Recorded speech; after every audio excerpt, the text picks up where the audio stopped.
ঠোঁট বাঁকিয়ে হাসে। নুসরাতের দিকে একবার তীক্ষ্ণ চোখ বুলিয়ে নিয়ে বলে, আপনি কি বিবাহিত ময়না মির্জা?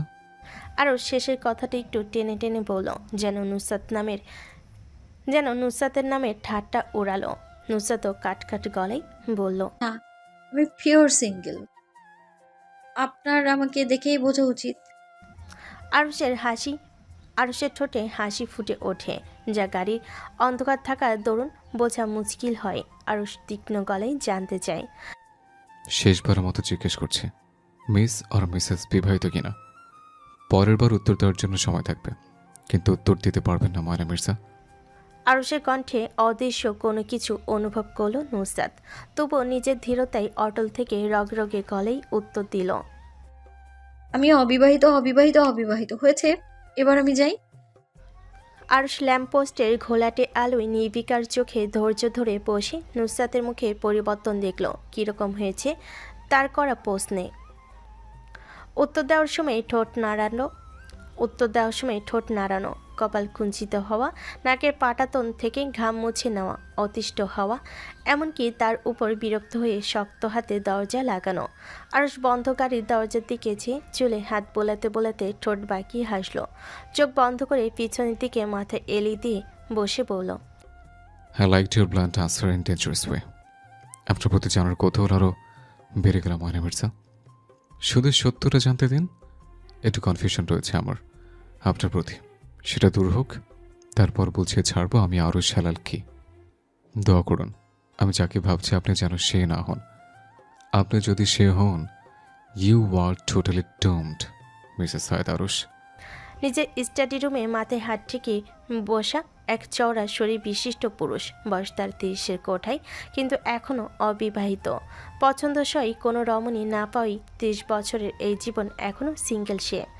গম্ভীর মুখভঙ্গি করা তার, চোখে মুখে তীক্ষ্ণতা, চোখ স্থির সামনে ল্যাপটপের দিকে, ঠোঁটে সূক্ষ্ম হাসি লেগে আছে সামান্য। ল্যাপটপের কিবোর্ডে আঙ্গুল চালাতে চালাতে একসময় তার হাত থামে। বিরক্ত হয়ে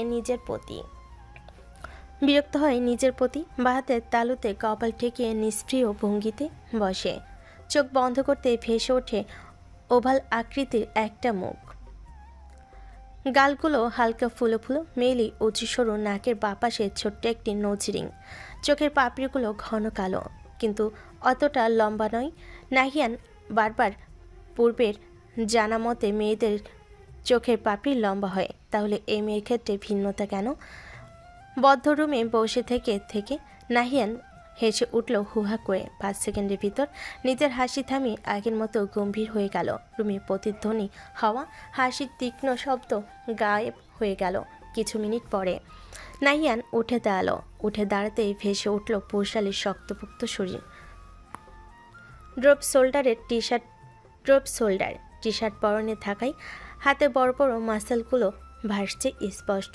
সাদা রঙের গ্যাবার্ডিনের প্যান্টটা নিচের দিকে গুটিয়ে টাকনুর ওপর রাখা, শুভ্রবনের শরীরটা নজর কাড়া সুন্দর। টু ব্ল্যাক হেয়ার কাটটা নাহিয়ানের মুখের সাথে মানানসই। 6 ফুট লম্বা পুরুষটাকে এই হেয়ার কাটে আরও বেশি আকর্ষণীয় করে তুলেছে।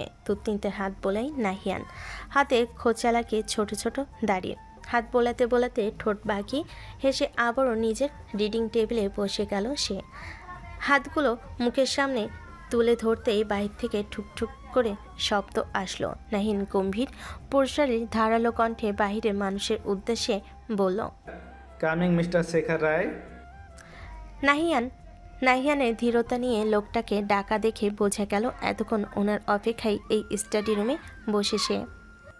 শেখর রায় অনুমতি পেতেই ভিতরে প্রবেশ করলেন। হাতে ওনার একদলা কাগজের স্তূপ। রিডিং টেবিলের সামনে দাঁড়াতেই নাহিয়ান হাত দিয়ে দেখালো সামনের চেয়ারে বসার জন্য। শেখর রায় চেয়ার টেনে বসে পড়লেন। কাগজ বলে ভুল, মোটা মোটা 2টো ফাইল রাখলেন কাছের টেবিলের ওপর মিস্টার শেখর। নাহিয়ান ফাইলগুলো দেখে নিজের রিডিং টেবিলের ডয়ার খুলে ছোট্ট লেন্সের একটা জোড়া কালো ফ্রেমের চশমা বের করলো।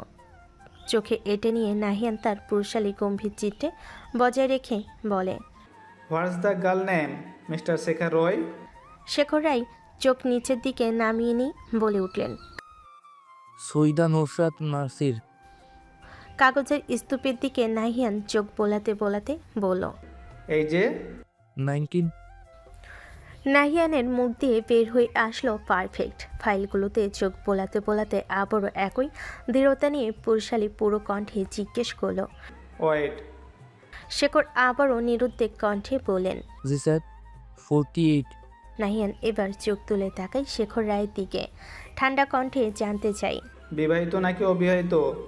স্যার, এই বিষয়ে কোনো উত্তর খুঁজে পাইনি এখনো, কারণ অনেকে বলছে বিবাহিত, আবার অনেকে বলছে ম্যাম অবিবাহিত। নাহিয়ান মাথা দোলালো। তীক্ষ্ণ কণ্ঠে মিস্টার শেখরকে উদ্দেশ্য করে শক্ত গলেই বলে। এখন আপনি আসতে পারেন মিস্টার শেখর। আবার প্রয়োজন হলে ডেকে পাঠাবো। অ্যান্ড আপনাদের ম্যাডামের দিকে নজর রাখবেন। প্রতিটি সেকেন্ডে কী কী করছেন তার একটা সূক্ষ্ম ইনফরমেশন আমি চাই। মিস্টার শেখর ওকে স্যার বলে উঠতেই যাবেন, এর মধ্যে নাহিয়ান আবার ডেকে উঠল। তীক্ষ্ণ চোখে তাকিয়ে থেকে জিজ্ঞেস করে, মিসের ইনফরমেশন বের করতে 3 দিন কেন সময় লাগলো আপনাদের? মিস্টার শেখর কিছুটা ভরকে গেলেন, মৃদু কণ্ঠে ডেকে উঠলেন।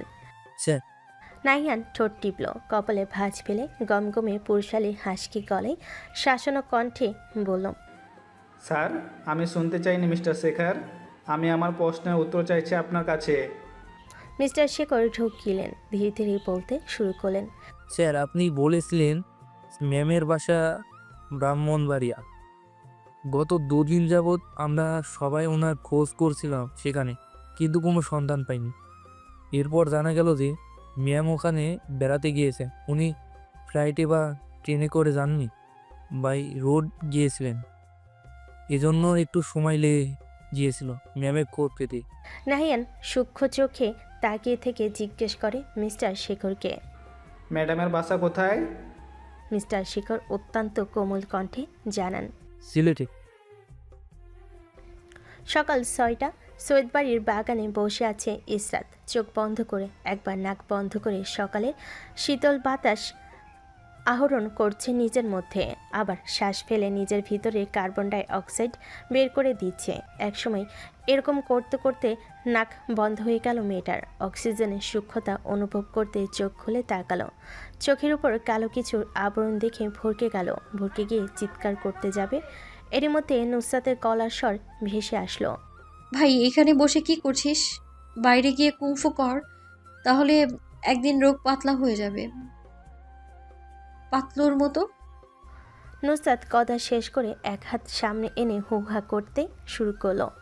ইসরাত নিজের মুখের উপর থেকে জিনিসটা সরাতেই চোখে ভাসলো আন্ডারওয়্যার। ওয়াক ওয়াক করতে করতে বমি করতে যাবে নুসরাত বলল, বোন আমার থাম, এভাবে বমি টমি করে আমার এত সুন্দর বাগান নষ্ট করিস না। এটা আমি গত সপ্তাহে লোকাল বাজার থেকে ফকফকা 50 টাকার নোট দিয়ে তোর জন্য স্পেশালি বানাইছি, যাতে তুই এতে সর্দি মুছতে পারিস। বল, একদম ভালো কাজ করেছি না? তুই তো আবার লোকাল জিনিস মানে ইউজ করিস না, ব্র্যান্ডেড মাল ইউজ করিস তুই। নুসরাত কিছুটা টেনে টেনে বলল শেষের কথা। ইসরাত চোখ তুলে নুসরাতের দিকে তাকায়, যে হাসি হাসি মুখ করে ইসরাতকে অবলোকন করছে। দ্বিধাভরা কণ্ঠে সত্যতা যাচাই করতে জানতে চায়। সত্যি? নুসরাত বিরক্তি নিয়ে এগিয়ে আসে ইসরাতের দিকে, টেনে মাদুর থেকে তুলতে তুলতে বলে, আমার মা, আমি মিথ্যে কথা বলি না, তুই জানিস না? তাই কি তোর মতো একটা বোকা মেয়েকে মিথ্যে কথা বলতে পারি আমি? নুসরাতের কথা শেষ হতেই ইসরাতের হাতের গাঁটটা লাগে তার মাথায়। ইসরাত কাট কাট কণ্ঠে জিজ্ঞেস করে, মিথ্যে কথা বলার জায়গা পাস না? তুই আর মিথ্যা দুজন একে অপরের খালাতো ভাই বোন। নুসরাত ইসরাতের মাথা হাত দিয়ে পেঁচিয়ে ধরে বলে ওঠে। এত সত্যি কথা বলতে নেই, চল পার্কে একটু হাঁটাহাঁটি করে আসি। ইসরাত যেতে চায় না। নুসরাত এক প্রকার টেনে নিয়ে গেল বাড়ির বাহিরে। অজ্ঞতা না চাইতেও যেতে হলো। নুসরাতের টানাটানির কাছে হার মেনে নাসির মঞ্জিলে বাহিরে। সৈয়দবাড়ি পার হওয়ার সময় দেখা হলো হেলাল সাহেবের সাথে। ইসরাত মৃদু কণ্ঠে সালাম দিল। হেলাল সাহেব সালাম নিয়ে তা আবার ফিরিয়ে দিলেন। নুসরাতের এতটুকু সময় নেই, সে কোনো রকম সালাম না করে ভাগলো সেখান থেকে, বড় বড় পা ফেলে। নিজাম শিকদার নিজের বারান্দা থেকে জিনিসটা লক্ষ্য করে পিড় করে আওড়ালেন। বেয়াদব মেয়ে। পার্কের ভিতর প্রবেশ করতে দেখা হলো ইরহামের সাথে নুসরাতের। ইসরাত ততক্ষণে কিছুটা পিছিয়ে পড়েছে নুসরাতের থেকে। ইরহাম নুসরাতকে দেখতেই দৌড় দিয়ে আসলো দুহাত মেলে। নুসরাতও দৌড় মেরে গিয়ে জাপটে ধরল নুসরাতও দৌড় মেরে গিয়ে জাপটে জড়িয়ে ধরল ইরহামের পিঠে। নুসরাত হাত বোলায়, দুজন একসাথে হেসে ওঠে অনেকদিন পর দেখা হওয়ার জন্য। ইরহাম মিনমিন করে জিজ্ঞেস করে, ভাই কবে আসছত বাড়িতে? নুসরাত ইরহামের কাঁধ চেপে ধরে পার্কের ভিতরের দিকে হাঁটতে হাঁটতে বলে। গতকাল রাতে। কি? ইরহাম অবাক কণ্ঠে বলে ওঠে। তোকে একটা কথা জানাতেই ভুলে গিয়েছি। নুসরাত অবাক কণ্ঠে জিজ্ঞেস করে, ছোট ভাইয়াও বাহনবাড়িয়া ছিল এতদিন, আর গতকালই এসেছে। নুসরাত ইরহামের কথা সম্পূর্ণ এড়িয়ে যায়, শীতল কণ্ঠে জিজ্ঞেস করে। বল তোর দিনকাল কেমন কাটছে? দুজন কথা বলে পার্কের অন্য রাস্তা দিয়ে চলে যায়, কিন্তু ইরহামের সাথে হাঁটতে আসা সুপি খাতুন তীক্ষ্ণতা নিয়ে তাকিয়ে থাকে দুজনের গলা পেঁচিয়ে হাঁটার দিকে। দুজন দুজনের সাথে এত মাখামাখি ভাব তিনি মোটো মেনে নিতে পারলেন না। দাঁড়িয়ে দাঁড়িয়ে ফন্দি আঁটলেন কীভাবে কথাটা ঝর্ণার কানে তোলা যায়, এবং সেই বুদ্ধি আসতেই উল্টো পথ ফিরে হাঁটা ধরলেন। শুভ কাজে দেরি কিসের, এক্ষুনি ঝর্ণার কাছে গিয়ে আলাপ বসাবেন এবং এটা ভালোভাবেই জেনে আসবেন প্রাপ্তবয়স্ক বাচ্চাদের এভাবে ঢলাঢলি করতে দেন কেন ওনারা? কোনো কি দায়িত্বজ্ঞান নেই ওনাদের ভিতর? স্যাসা তার তো চোখে নাপাক হয়ে গেল। কি জঘন্য জিনিস দেখে ফেলেছেন আজ। সুফি খাতুন নাসিরের কানে কথা তুলবেন ভেবে ও বাদ দিলেন। নাসির গতকাল যা অপমান করেছিল তাও কি কম? আর এই ব্যাটার কথা ছাড়া নাসির এক পাও হাঁটে না, তার সুফি খাতুন ভালো করেই জানেন। তাই নিজেকে অপমান করার হাত থেকে রক্ষা করার জন্য সুফি খাতুন নাসির মঞ্জিলে না যাওয়াই ভালো মনে করলেন। আর আরও একটা জিনিস তিনি কোনোদিন ভুলবেন না, মরার আগ পর্যন্ত মনে রাখবেন নাসিরের সেই অপমান। পার্কের ভিতর নুসরাতকে খুঁজে না পেয়ে ইসরাত ফিরে গেল বাড়ির দিকে। রাস্তার পাশ ঘেঁষে বেড়ে ওঠা সবুজ ঘাসের ওপর শুয়ে থাকা একটি ছোট্ট বিড়ালের সাথে দেখা হলো ইসরাতের। ইসরাত বিড়ালটা কোলে তুলে নেয়, মাথায় হাত বুলিয়ে দেয় যত্ন সহকারে। হাত বোলাতে বোলাতে নিজের হাতের সাথে মাপঝুক নেয়। তার এক হাতের থেকেও ছোট বিড়ালটা। তখন নিজেই পেছন থেকে ভেসে আসে স্পষ্ট জাইনের গলার আওয়াজ। ইসরাত, বিড়াল পরিষ্কার নয়। আপনি কেন বিড়ালটাকে পরিষ্কার না করে স্পর্শ করছেন? ইসরাত কেঁপে উঠল গমগমে পুরুষালী পুরু কণ্ঠে। নিজের পেছন থেকে ভেসে আসছে পুরুষালী গলাটা। কপাল কুঞ্চিত করে ভাবে, আগে বলে দিলেন না কেন? তাহলে তো পরিষ্কার করে স্পর্শ করতাম। মনে কথা মনে রেখে জাইনের মুখ দেখার জন্য ঘাড় বাঁকাই সামান্য। অক্ষি কটরে ভাসে পুরুষালী শুভ্র বর্ণের মুখ। জাইন ঠোঁট জিব্বা দিয়ে ভিজিয়ে নিয়ে বিড়ালটাকে ইসরাতের হাত থেকে ছাড়িয়ে নেয়, আবারও ঘাসের উপর বিড়ালটাকে রেখে দেয়। তারপর পকেটে হাত ঢোকে, কিছু একটা খোঁজ করে পকেটে হাতায়। হাতে কাঙ্ক্ষিত বস্তুর স্পর্শ পেতেই মুঠোয় পুরো নেয়। মুঠোই পুড়ে নেয়। ইসরাত কৌতূহল নিয়ে তাকিয়েছিল জাইনের দিকে। জাইন জিনিসটার মুখ খুলে ইসরাতের হাতে স্প্রে করতে করতে বলে ওঠে, ও এখনো ছোট, তাই ওকে এখানে রাখুন। বড় হলে নিয়ে যাবেন নিজের বাসায়। ইসরাত মেনে নেয় শান্ত ভঙ্গিতে জাইনের কথা। চুপচাপ চলে যেতে নিবে, জাইন হাত টেনে ধরে। ইসরাত প্রশ্নাত্মক চাহনি ছুঁড়ে দিতেই জাইন বলে, বাসায় গিয়ে হাত ভালো করে পরিষ্কার করে নেবেন। ইসরাত নিজের হাত ছাড়ায় না জাইনের হাত থেকে। পুরোপুরি শরীর ঘুরিয়ে পেছনে ফিরে দুহাত আড়াআড়ি বুকে বেঁধে নিয়ে জিজ্ঞেস করে, আপনি যে একজন কার্ডিওলজিস্ট সেটা বারবার আমাদের বোঝাতে হবে না। আমি জানি কিভাবে নিট অ্যান্ড ক্লিন থাকতে হয়। জাইন জিহ্বা দিয়ে ঠোঁট ভেজায়। ইসরাতের হাত আরেকটু বল প্রয়োগ করে চেপে ধরে বলে ওঠে, আমি সেটা বলিনি ইসরাত আপনাকে। আপনি যাই বলুন, আপনার কথাই শুরু হয় ডিসিপ্লিন দিয়ে আর শেষ হয়ও ডিসিপ্লিন নিয়ে। ইসরাত শীতল কণ্ঠে বলল। কথা শেষ করে নিজের হাত ছাড়ানোর চেষ্টা করতে জাইন ইসরাতের কবজি চেপে ধরল, তীক্ষ্ণ কণ্ঠে বলল, লাভঝাপ করছেন কেন ইসরাত? আপনি না শান্ত ভদ্র মেয়ে, তাহলে শান্ত ভদ্র সুশীল মেয়ে হয়ে দাঁড়িয়ে থাকুন আমার সাথে। ইসরাত ব্যগ্রতা নিয়ে জাইনের প্রশ্নের উত্তর দেয়, এবার আমার হাত ছাড়ুন, নয়তো আমি চিৎকার করব। জাইন দুকাত উঁচায় নিলিপ্ত চোখে ইসরাতকে উপর থেকে নিচে অবলোকন করে নির্বিকার কণ্ঠে বলে ওঠে, তো চেঁচান না, আমি কি ভয় পাই নাকি আপনার চেঁচানোর?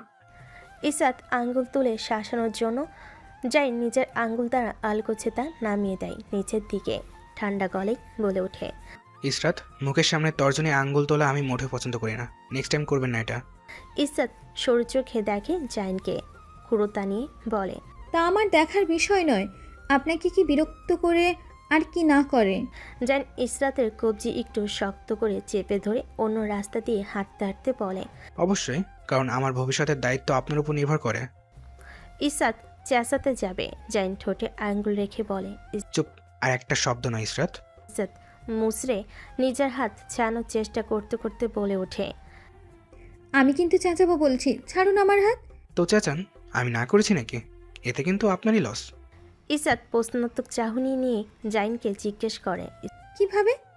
দেখুন ইসরাত, আপনি চিৎকার করবেন, মানুষ আসবে আপনাকে বাঁচাতে, তখন আমাকে জিজ্ঞেস করবে আমি কেন আপনাকে টেনে নিয়ে যাচ্ছি।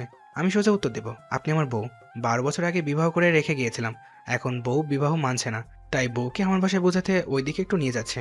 ইসরাত উপনিস মাথা নাড়ল জাইনের কথায়, আবার তড়া করে জিজ্ঞেস করলো। কিন্তু প্রমাণ কোথায় আপনি আমার স্বামী? জাইন হাসলো, ইসরাতের চোখের দিকে তাকিয়ে বলল। আমাকে এত বোকা ভাববেন না ইসরাত, আমি মাঠে খালি হাতে নামিনি। Bat ball, stump, player, umpire সব নিয়ে নেমেছি। আমার প্রশ্নের উত্তর আমি পাইনি। ইসরাত রিনরিনিয়ে গলায় বলে ওঠে। জাইন ইসরাতের মাথায় হাত দিয়ে টোকা দিয়ে বলে। বোকা ইসরাত, আমার কথার মধ্যে উত্তর আছে, আপনি কষ্ট করে জ্ঞান কাজে লাগিয়ে খুঁজে নিন।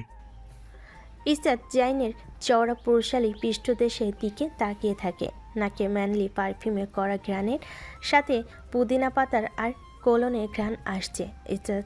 ইসরাত চোখ বন্ধ করে মিষ্টি সেই ঘ্রাণটা টেনে নেয় নিজের ভিতর।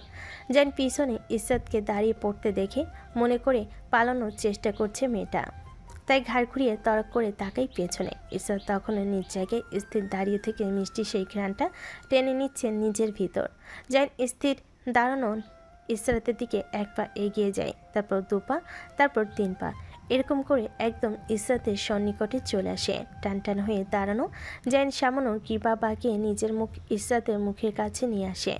রেড চেরির মতো লাল বনের পুরুষালী ঠোঁট জোড়া নাড়িয়ে নাড়িয়ে শীতল কণ্ঠে ইসরাতের সোনার মতো করে বিড়বিড় করে আওড়ায়। হাজার বছর আপনার দিকে তাকিয়ে থাকলেও আমার চোখের তৃষ্ণা কখনোই মিটবে না। সকাল 10:30 দোতলার সিঁড়ি বেয়ে নিচে নামছিল আরশ। ড্রপ শোল্ডার টি শার্টের জায়গায় জায়গায় ভাঁজ পড়ে আছে, চুলগুলো উস্কো খুস্কো ভঙ্গিতে পড়ে আছে কপালের উপর। আরশ দুহাত উপরের দিকে তুলে ঘাড় চেপে ধরে, দুপাশে মাথা ঘোরাতেই মটমট করে শব্দ হয়। কাঁধ এক পাশ কাত করে নিচে নামতে নামতে লিপি বেগমকে উদ্দেশ্য করে হাঁক ছুড়ে। মাম্মা, নাস্তা দাও। হেলাল সাহেব ড্রয়িং রুমে বসে ম্যাগাজিন পড়ছিলেন। আরুষের গলার আওয়াজ শুনে গোল গোল চোখে সামনে তাকান, মৃদু কণ্ঠে জিজ্ঞেস করলেন, কখন এসেছো? আরুষ ডাইনিংয়ের দিকে যেতে যেতে থেমে যায়, আবার পেছন ফিরে এসে বসে হেলাল সাহেবের সামনে কাউচে। আরাম করে বসে ধীরে সুস্থে সালাম দেয় হেলাল সাহেবকে, তারপর উত্তর করে প্রশ্নের। জি, গতকাল রাতে। হেলাল সাহেব মাথা নাড়ালেন, তারপর আবার জিজ্ঞেস করলেন, অনিকাকে নিয়ে আসোনি? আরুষ কপালে ভাঁজ ফেলল, মনে করার জন্য মাথায় চাপ প্রয়োগ করলো। মনে মনে ভাবল, অনিকাটা আবার কি? কিন্তু অনিকা নামক কারোর সন্ধান নিজের মস্তিষ্কে খুঁজে পেল না, তাই ভুরু কুচকে অবহেলা নিয়ে হেলাল সাহেবকে জিজ্ঞেস করলো, অনিকাকে? হেলাল সাহেব আতকে উঠলেন, এই ছেলে বলে কি, আনিকাকে চেনে না? আরুষ তখনও প্রশ্নাত্মক চাহনি নিয়ে বাবার দিকে তাকিয়ে। হেলাল সাহেব গর্জে ওঠার মতো করে বলে উঠলেন, অনিকা চেনো না মানে কি? সেদিন তো বলে দিলাম ওকে সাথে করে নিয়ে আসতে। আরুষ বিটকেল মার্কা একটা হাসি দেয়, ভ্রুক্ষেপহীন গলায় জানতে চায়, বলেছিলেন, মনে পড়ছে না কেন? হেলাল সাহেব ঠাট্টা স্বরে বলে উঠলেন, এসব মনে থাকবে কেন? মনে থাকবে তো ওই মেয়ের কথা। আরুষ হেলাল সাহেবকে শেষের কথা মিনমিন করে বলতে দেখে জিজ্ঞেস করে, বাবা, কি মিনমিন করছেন? হেলাল সাহেব কিছু বললেন না, তারপর তীক্ষ্ণ গলায় জিজ্ঞেস করেন, এতদিন তাহলে কোথায় ছিলে? আরুষ নির্বিকার কণ্ঠে উত্তর দেয়, ব্রাহ্মণবাড়িয়া। হেলাল সাহেবের কপালে 3টা গাঢ় ভাঁজ পড়ে। তিনি শুধু পারছেন না আরুষকে ধরে দুটো লাগিয়ে দিতে। শ্বাস ফেলে নিজেকে শান্ত করার চেষ্টা করলেন, এসির পাওয়ার বাড়িয়ে দিয়ে শান্ত কণ্ঠে বললেন, সেটা আমি জানি, কিন্তু কোথায় থেকেছো এতদিন? আরুষ নিজের থুতনিতে হাত বোলাই ঠোঁটে ঠোঁট চেপে ধরতে গালের মাঝ বড় ছোট্ট একটা গর্তের সৃষ্টি হলো। পুরুষালী পুরু কণ্ঠে উত্তর করে। হোটেলে। ছোট্ট করে উত্তর করল যাতে হেলাল সাহেব আর কোনো প্রকার প্রশ্নের তীর তার দিকে ছুড়ে দিতে না পারেন। কিন্তু হেলাল সাহেব তো থেমে যাওয়ার লোক নয়, পরপর আবার জিজ্ঞেস করলেন। তাহলে এতদিন কি করেছিলে? ঘুরেছি, ফিরেছি, খেয়েছি, ঘুমিয়েছি।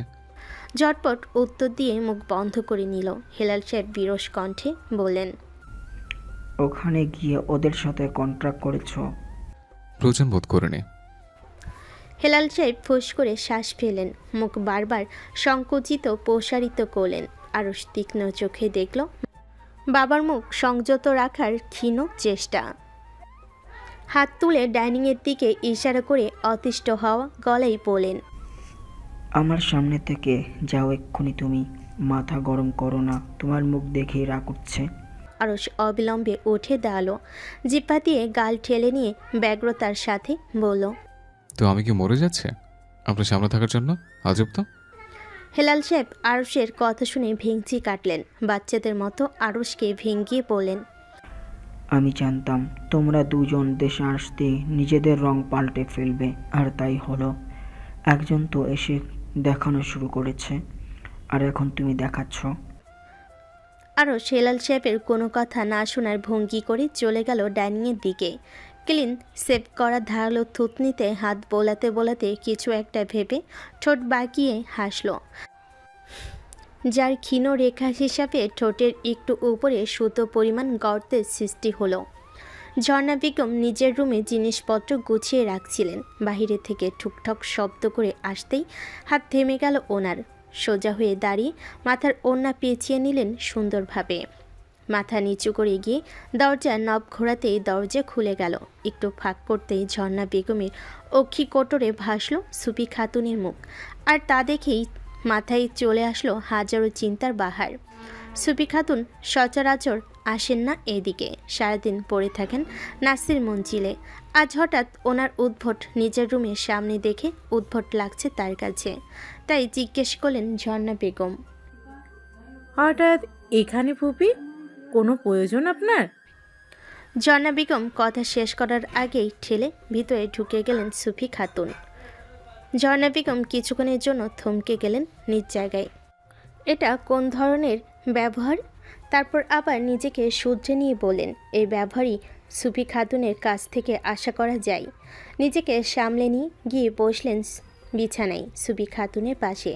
মৃদু কণ্ঠে আবারও জিজ্ঞেস করলেন, কোনো সমস্যা ফুপি?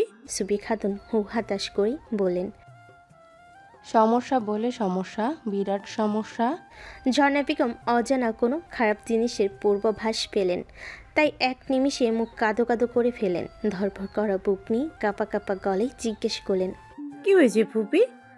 ইরহাম কোনো খারাপ কাজ করছে? সুফি খাতুন মায়া নিয়ে তাকালেন ঝর্ণা বেগমের দিকে, মাথায় হাত বুলিয়ে দিয়ে অত্যন্ত দুঃখী কণ্ঠে বলেন, খারাপ বলে খারাপ, একেবারে জঘন্য খারাপ কাজ করেছে।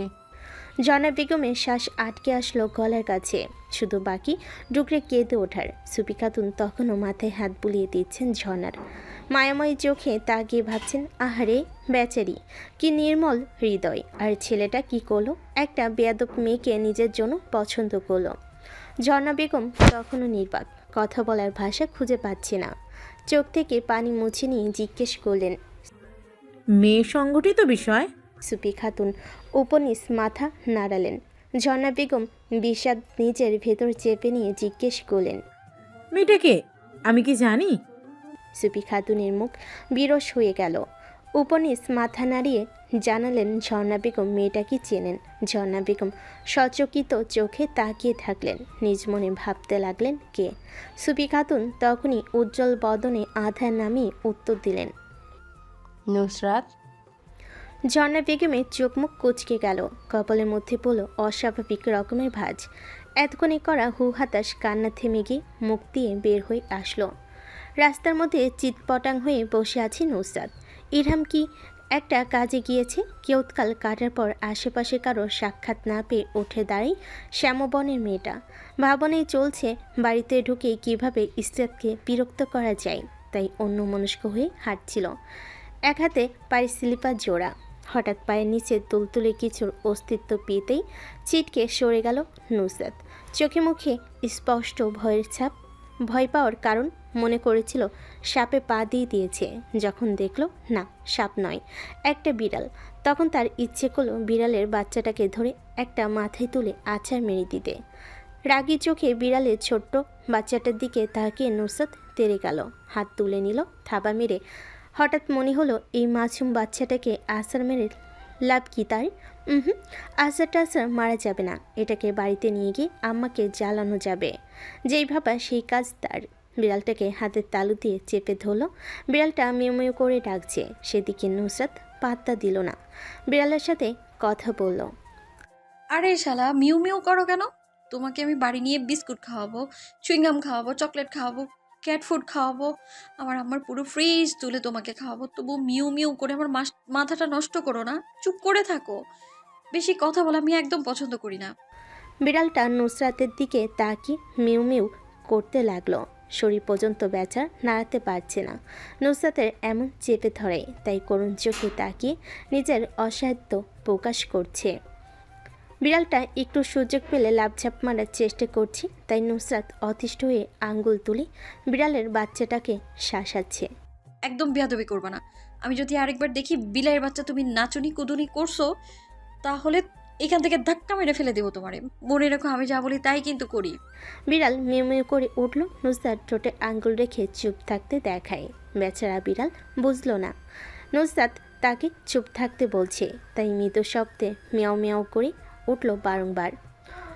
অন্যমনস্ক হয়ে হাঁটায় নিজের পাশের ব্যক্তিকে নুসরাত তখনও খেয়াল করেনি।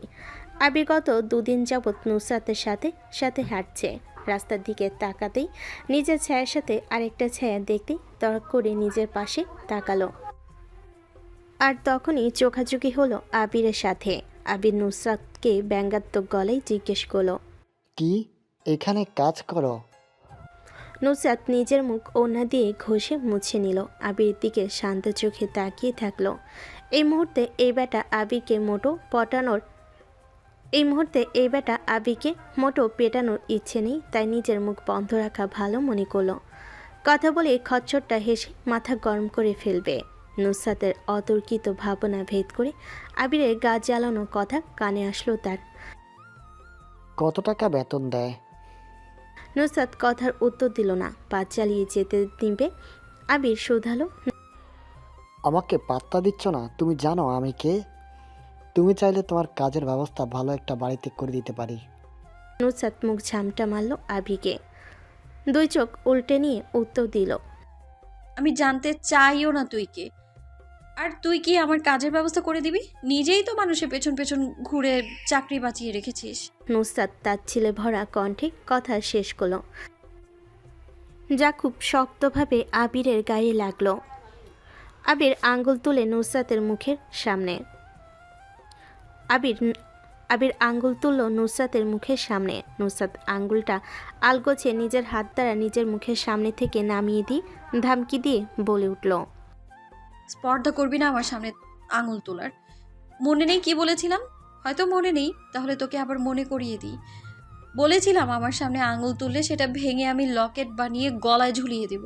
শেষবারের মতো বলছি, এবার করেছিস। আরেকবার যদি আমার মুখের সামনে আঙুল তোলার চেষ্টা করিস না, তাহলে তুই নিজে আস্ত থাকবি কি না তার গ্যারান্টি আমি দিতে পারছি না।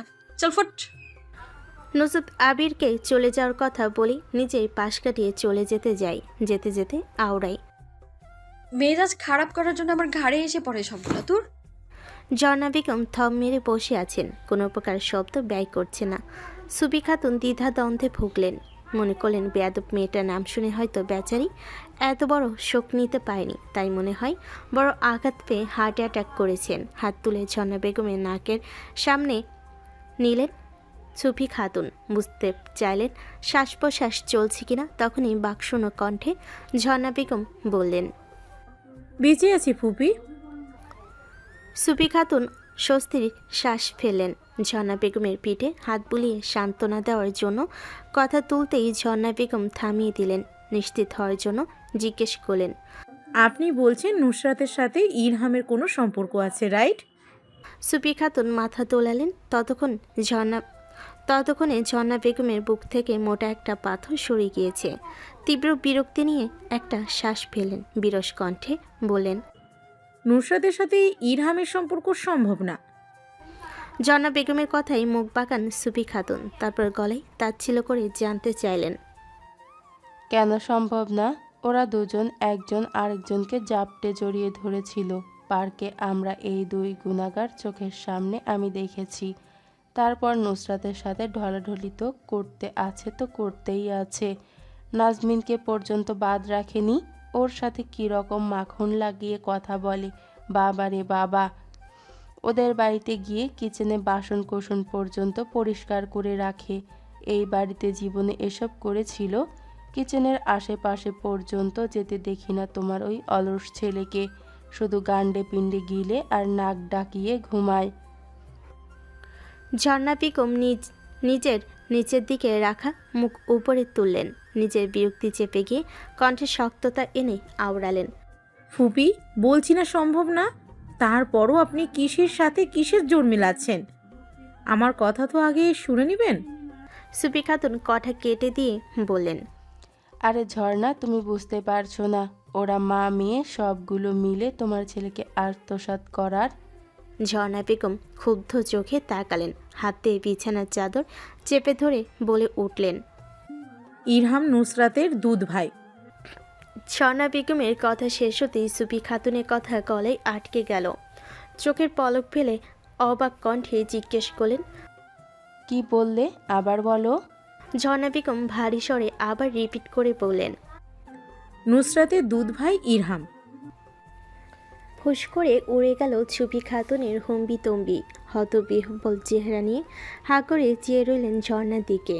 মুখে স্পষ্ট অপ্রস্তুতভাবে ফুটে উঠছে মিনমিন করে সুপি বেগম বলেন, আগে বলবে তো। ঝর্ণা বেগম কটমট কণ্ঠে প্রশ্ন ছুড়ে দিলেন, আপনি বলার সুযোগ দিয়েছিলেন?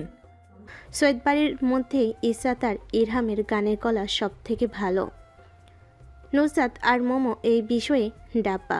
মোমো তবুও পড়াই ভালো, কিন্তু নুসরাত সে কোনো কিছুতেই ভালো না। নুসরাতের মতামতে এটাই নাকি তার বিশেষত্ব। তারপরও নুসরাত মন দিয়ে সব দিক দিয়ে সে পারফেক্ট। নাসির মঞ্জিলে ছাদের মাঝখানে সুইমিং পুলের এক পাশে কিছু ফুলের গাছ আর এক পাশে বসার জায়গা। পুলে পা ডুবিয়ে বসে আছে সৈয়দ বাড়ির দুষ্টু 3 সদস্য। নিজাম শিকদারের মতে সৈয়দ বাড়ির 3 নমুনা নুসরাত, ইরহাম, আহান। ইসরাত পা ভেজানি, সে মাদুরে পা গুটিয়েই বসে।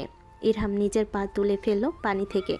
মাদুরে আসন পেতে বসতে বসতে গিটারে আঙ্গুল চালালো। ঠোঁটে লেগে আছে মৃদু হাসি। অন্যান্য মেয়েদের ব্যাপারে যতই ভণ্ড হোক ইরহাম, গানের গলা বরাবরই ভালো তার। গিটারে আঙ্গুল চালাতে সুর ভেসে উঠল, তার সাথে ইরহামের পুরুষালী গলার আওয়াজ। নুসরাত আহানও পা তুলে মাদুরে বসল। দুজন গানের তালে তালে নিজেদের মাথা দোলাচ্ছে। আহান শরীর ছেড়ে দিয়ে নুসরাতের কাঁধে মাথা রাখল। ইসরাত মৃদু স্বরে ইরহামের সাথে গানের লাইনগুলো আওড়াচ্ছিল। ইরহাম গিটারে হাত চালাতে চালাতে বলল, ইসরাত ইরহামের পানে চোখ ফিরাতেই ইরহাম তার সাথে গলা মিলাতে বলল। ইসরাত ইরহামের তালে গলা মিলাচ্ছে, ঠোঁটে দুজনের হাসি। ইরহাম আবারও বলে উঠল। নুসরাত আর আহান দুজন দুজনের দিকে নিষ্পাপ ভঙ্গিতে চেয়ে ফিসফিস করে আওড়ালো, আমরা দুজন তো প্রেমহীনাই বেঁচে আছি। কথা শেষ করে দীর্ঘশ্বাস ফেলল। আবারও মনোযোগী হলো ইরহাম আর ইসরাতের গানের দিকে। ইরহাম গিটারের সুর আরও একটু জোরে তুলে নিল। তারপর সবাই একসঙ্গে গেয়ে উঠল। পিছন থেকে মোমোর গলা ভেসে আসলো। গান গেয়ে গেয়ে সবাই পিছু ফিরতে দেখল ব্যাঘাতে মোমো দাঁড়িয়ে আছে। কিছু বলার আগেই দৌড়ে এসে জাপটে ধরল ইসরাতকে। তখনও ইরহাম গান গাইছে, মোমো গানের সাথে তাল মিলাচ্ছে। ইসরাত অপ্রস্তুত ভঙ্গিতে মোমোর পিঠে হাত বুলিয়ে এলোমেলো কণ্ঠে জিজ্ঞেস করল, এই হঠাৎ তুই এলি কিভাবে? জানাসনি কেন আসছিস? মোমো অভিমানী কণ্ঠে জিজ্ঞেস করল, আমি এসেছি বলে তোমার খারাপ লাগছে? ইসরাত অবাক চোখে তাকিয়ে বলে, আরে খারাপ লাগবে কেন? আমাদের তো আরও বেশি ভালো লাগছে তুই এখানে এসেছিস বলে। মোমো ইসরাতের গলা জড়িয়ে ধরে আহ্লাদি ভঙ্গিতে কেঁদে উঠল। আহনার নুসরাত নাক উপরে তুলে মোমোকে ভেঙ্গিয়ে একসাথে বলল, কোথা থেকে আসছে ন্যাকাচন্দ্র দাস? ইসরাতকে শক্ত চোখে তাকাতে দেখি নুসরাত আরও কিছুক্ষণ বলতে গিয়ে থেমে গেল। মুখ বাঁকিয়ে বসে রইল নিজের জায়গায়। আকাশে জলজল করতে থাকা চাঁদের দিকে এক দৃষ্টিতে তাকিয়ে আছে আরশ। চোখ মুখ গম্ভীর, রেলিংয়ে হাত ঠেকিয়ে দাঁড়িয়ে সে। তার পাশে সমান উচ্চতার আরেকজন পুরুষ অবৈ দাঁড়িয়ে। রং আরশের থেকে আরও বেশি উজ্জ্বল, ঠোঁটে লেগে আছে সব সময়ের মতো হাসি। ঠোঁটে হাসির অস্তিত্ব রেখেই জিজ্ঞেস করল, কি ভাবছিস? আরশ রেলিং শক্ত করে হাতের তালুতে চেপে ধরে বলে ওঠে, ভাবছি একটা মানুষ কতটুকু নির্লজ্জ হলে একদিন আগে যার শহর থেকে ফিরে এসছে সে মানুষটা আবার আমার বাড়িতে চলে আসে। মাহাদি ঠোঁট বাঁকে আরশের কথায় বেতের সোফায় আরাম করে বসে বলে ওঠে, তা তো আমিও ভাবছি। এখন বল, সত্যি সত্যি কি ভাবছিস? আরশ চুপচাপ দাঁড়িয়ে থাকে, কথার উত্তর দেয় না। চোখ তার পাশে ডুপ্লেক্স বাড়িটার দিকে। আলো অনেক আগে নিভানো হয়েছে। বাড়িটির আলো অনেক আগে নিভানো হলো উপরের তলা থেকে এখনও ঠুকঠুক শব্দ আসছে, যা এত জোরে হচ্ছে যে এখানে দাঁড়ানো আরশের কানে স্পষ্ট লাগছে। সন্দেহের নজরে সেদিকে তাকিয়ে থেকে পকেট থেকে ফোন বের করলো সে। মোবাইলে ফিঙ্গারপ্রিন্ট দিতেই খুলে যায় লক। অতঃপর কল লিস্টে ঢুকে মনোযোগ দিয়ে অনেক খোঁজাখুঁজির পর একটা নাম্বার খুঁজে পাই সবার শেষে। একদম তলানিতে নাম্বারটা পড়ে আছে। চোখের সামনে ঝাপসা দেখতেই চশমাটা হাত দ্বারা পরিষ্কার করার চেষ্টা করে। হাতের সংস্পর্শে চশমার গ্লাস পরিষ্কার হওয়ার বদলে আরও বেশি ঘোলাটে বর্ণ ধারণ করে। আরশ চোখ থেকে বিরক্ত ভঙ্গিতে চশমা খুলে টেবিলে রাখে। কল লাগাই বের করে নিয়ে আসা নাম্বারটিতে। প্রথমবার রিং হতেই কেটে যায়, দ্বিতীয়বারও তাই, তৃতীয়বার গিয়ে কল পিক হয়। আরশ ধমক দিতে গিয়ে থমকে যায় কিছু সেকেন্ডের জন্য। ফোনের ওপাশ থেকে ঘুম ঘুম মেয়ের কণ্ঠে জিজ্ঞেস করছে, হ্যালো, কে? আরশ এক মুহূর্তের জন্য মেয়েটার ভয় শুনে থামে। নিজের পৃথিবী নিজের কাছে ঘোলাটে লাগে। তারপর চোখ জাপটে নিজেকে সামলে নিয়ে গভীর কণ্ঠে বলে ওঠে, বেয়াদব, হ্যালো কে? সালাম দে আগে। ফোন ধরে আগে সালাম দিতে হয়, জানিস না তুই? নুসরাত বিরক্তিতে মুখ কুঁচকে ফেলে। এক চোখ খুলে নাম্বার দেখে না, নাম্বার চেনে না, তাই ফোন কাটার পায়তারা করে বলে ওঠে, ও মা, আপনি কে? আপনাকে আমি সালাম করতে যাব কোন দুঃখে? আর আরও একটা কথা, অসভ্যের মতো রাত বিরাতে ফোন দিয়ে তুই তো করছেন কেন? আরশ খেপে গিয়ে চোখ ছোট ছোট করে নিল। এক হাত দিয়ে নিজের কপালের উপর পড়ে থাকা চুলগুলো পেছনে ঠেলে দিয়ে জিজ্ঞেস করলো, তুই জানিস না আমি কে? আমার বিষয়ে কেউ বলেনি তোকে? আরশের কণ্ঠে স্পষ্ট ক্ষোভ প্রকাশ পায়। নুসরাতের সোজা সাপটা উত্তর, আমাকে কেউ বলেনি আপনি কে। এখন আপনি নিজেই দয়া করে জানান কোন দেশের রাষ্ট্রপতি আপনি, যাকে আমার সালাম দিতে হবে? আরশ ফুসফুস করে শ্বাস ফেলল, রাগী গলায় বলল, বেয়াদব মেয়ে, আমি তোর জামাই বলছি। বেয়াদব তো আপনি রাতের বেলা মানুষকে ফোন দিয়ে ডিস্টার্ব করছেন আর সাথে বলছেন আমার জামাই। একটা কথা কান খুলে শুনে রাখুন মিস্টার, আমি বিবাহিত না, পিওর সিঙ্গেল। আমার কোনো জামাই টামাই নাই, যেগুলো ছিল সবগুলো ছেলেবেলায় মইরা গেছে। নুসরাত কথাটা শেষ করেই আরশের মুখের পর ফোন কেটে দিল। আরশ দ্বিতীয়বার ফোন দিতেই এক মহিলা কণ্ঠ বলে ওঠে, এই মুহূর্তে সংযোগ দেওয়া সম্ভব না, the number is busy now. Arash রাগে কর্মর করতে করতে আওড়ায়, how fucking dare she cut my call. আরশের এরূপ হিসিয়ে চিৎকার করা দেখে মাহাতি হাসল, ঠোঁট বাগিয়ে ঠাট্টা করে আরশকে বলল, ওর প্রতি আমার কোনো অনুভূতি নেই, ও শুধু আমার দায়িত্ব। মাহাদি সূক্ষ্ম খোঁচাটা আরশকে ছুড়ে দিয়ে নিষ্পাপ মুখ বানিয়ে বসে রইল। আরশকে তার দিকে হিংসাত্মক বাঘের মতো চেয়ে থাকতে দেখে পকেট থেকে ফোন বের করে নিল। ভাব করলো সে কিছুই বলেনি। ঠোঁটে ব্যঙ্গাত্মক হাসি ঝুলিয়ে মোবাইল স্ক্রল করতে লাগলো। আর বারবার আরশকে জ্বালানোর জন্য একটাই কথা ফিসফিস করে আরশের শোনার মতো করে আওড়ালো, ও আমার দায়িত্ব, এর বেশি কিছু না, ও আমার দায়িত্ব। হাসির তোড়ে মাহাতির সারা শরীর দুলে উঠল। আরশ গর্জে ওঠে। তেরে এসে মাহাতি কলার চেপে ধরে বলল, চুপ, একদম চুপ। মাহাতি নিজের হাসি থামাতে ব্যর্থ হলো। সারা গা দুলি হাসতে হাসতে আবারও আরসের কথাটাই কপি করে বলল, ও আমার দায়িত্ব, এর বেশি কিছু না। ও আমার দায়িত্ব।